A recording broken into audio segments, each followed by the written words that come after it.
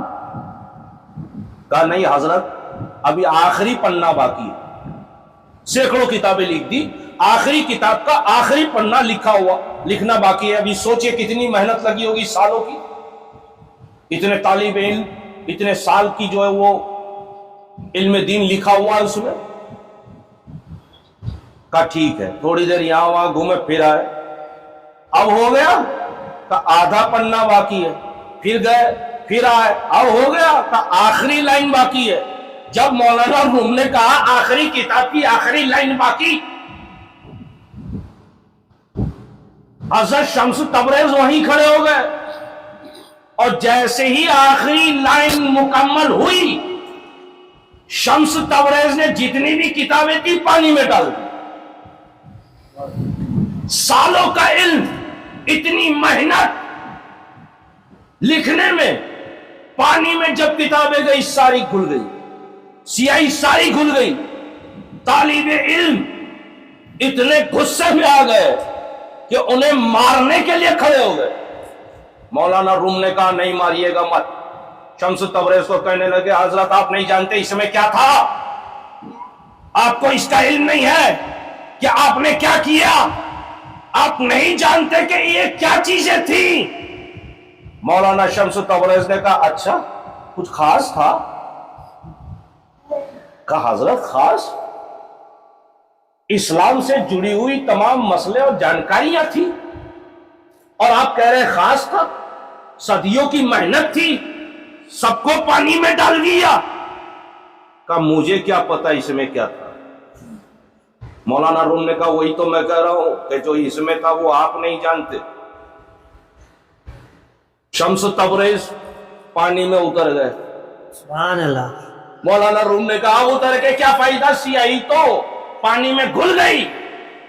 مولانا روم نے کہا رکو، شمس تبریز نے کہا رکو، وہ ساری کتابوں کو باہر نکالا، باہر نکالنے کے بعد وہ کتابوں کو جب کھول کر ہاتھ مارا تو پانی نہیں مٹی نکل رہی تھی۔ سبحان اللہ۔ مولانا روم نے جب دیکھا کہ ایک بھی حرف پانی میں گھلا نہیں ہے، جیسے تھا ویسے ہی ہے، کہا یہ کیسے ہوا سرکار؟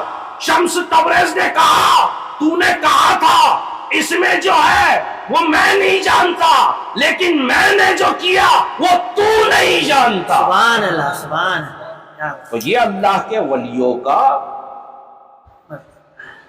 ایک مزاج ہوتا۔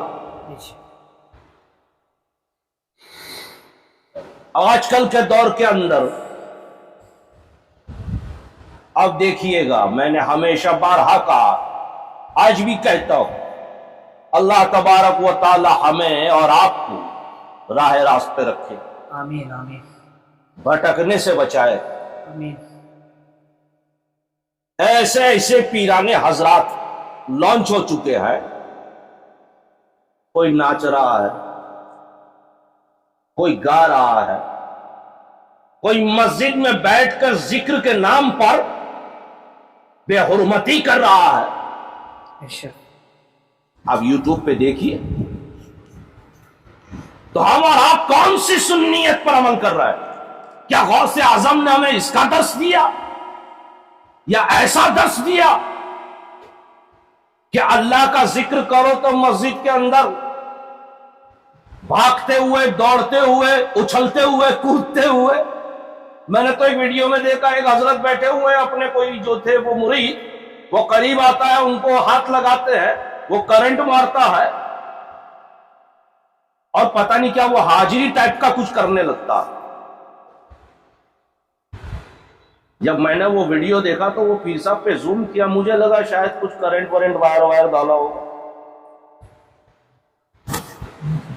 میرے قریب جو بندہ بیٹھا آ رہے حضرت دیکھیے کیا پیر صاحب ہے.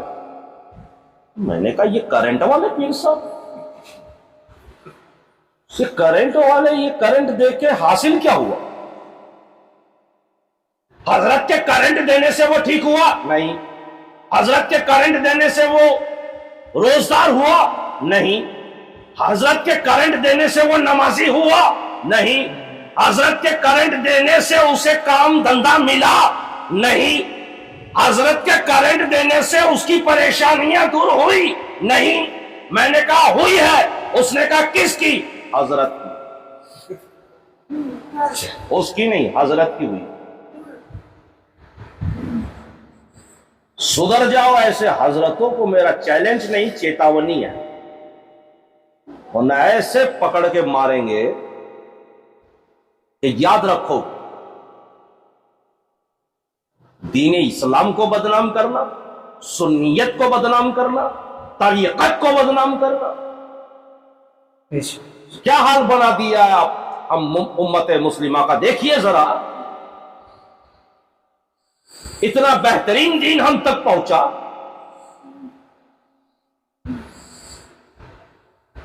اور ہمیں کون سی راہ پہ چلا دیا گیا؟ تعویذ دھاگے وغیرہ ہم بھی کرتے ہیں، ہم بھی دیتے ہیں، لیکن ہم یہ سمجھتے ہیں، اور آپ کو بھی سمجھنا ہوگا، آپ کو اگر لگتا ہے کہ تعویذات سے کام بنتا ہے تو یاد رکھیے یہ گناہ کر رہا ہے. کام میرا رب بنانے والا. بے شک بے شک بے شک. تعویذات صرف ایک ایپلیکیشن سمجھ لو جو رب کی بارگاہ میں دی جاتی ہے، ایک ایپلیکیشن جو میرے رب کی بارگاہ میں دی جاتی ہے. جیسے دعا کے کئی طریقے، اسی میں کا ایک طریقہ.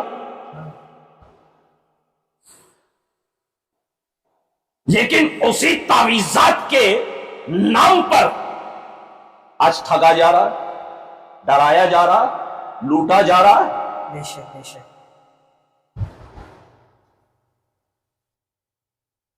آپ میں سے کئی لوگ صدیوں سے جڑے ہوئے ہیں ہم سے. ارے ہم تو بلکہ کوشش کرتے ہیں کہ آپ تعویذات سے پرہیز کریں، جہاں ضرورت ہے وہاں ٹھیک. اب آپ کہیں گے حضرت آپ کا تو کام ہی تعویذات دینا ہے یا مرید بنانا، آپ ان سب چیزوں پہ بات کریں گے، اپنے ہی پیر پہ کلاڑی مار رہے ہو. کیونکہ میرے لیے یہ کوئی دھندا نہیں ہے، میرے لیے یہ کوئی بزنس نہیں ہے. بے شک. مجھے جو عطا ہوا نسب با نسب، تو عطا کے ساتھ حکم بھی ہوا کہ یہ تمہارا نہیں ہے، یہ ان لوگوں کا حق ہے جو پریشان ہے، یہ ان لوگوں کا حق ہے جو بے روزگار ہے. تمہیں ان تک اسے پہنچانا. ہم تو صرف ایک ڈاکیا ہے، پوسٹ مین، اس سے زیادہ ہم کچھ نہیں ہے.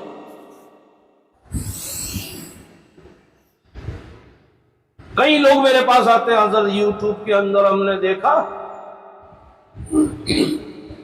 اتنی بار یہ سورہ پڑھیں گے روزانہ تو پیسوں کا انبار لگ جائے گا. 15-20 دن، 1 مہینے کے بعد واپس آیا، میں نے پوچھا کہ انبار لگا؟ اس نے کہا 1 بھی دن میں نے ناغہ نہیں کیا. یوٹیوب والے حضرت نے کہا، میں ان کو یوٹیوب والے حضرت کہتا ہوں، یوٹیوب والے حضرت نے کہا کہ پیسوں کا انبار لگ جائے گا. میں نے 1 مہینہ پڑھا، انبار تو نہیں لگا. میں نے کہا میرے بھائی، یوٹیوب والے بابا نے کہا تھا پیسے کا انبار لگ جائے گا، کس کا لگ جائے گا یہ نہیں کہا تھا.